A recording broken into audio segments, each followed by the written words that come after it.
7, 8, and 9. It says, tell how many solutions exist given the discriminant value, which is b squared minus 4ac, which comes from the quadratic formula where we have the opposite of b plus or minus b squared minus 4ac, which is what we're talking about right there, the discriminant, all over 2a. So let's pretend we had like negative 6 plus or minus square this discriminant value all over 2.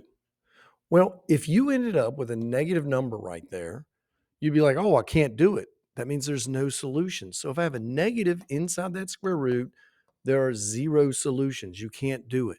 What if it's a positive number? Well, let's say it was a square root of 4. That means you would do negative 6 plus or minus square root of 4 is 2 all over 2. So you do negative 6 plus 2 divided by 2 and negative 6 minus 2 divided by 2. You'd get how many solutions? You're going to get 2 different ones.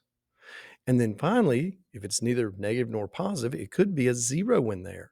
If this is a 0, you would just be doing negative 6 plus 0 divided by 2, which is negative 3, negative 6 minus 0 divided by 2, which is negative 3 also. You get the same solution, so only one solution. So now that we've thought that through, if the discriminant value came out to be 19, that's a positive number, there would be 2 solutions. What if the discriminant value was a 0? Well, we said, hey, if it's 0, there's one solution.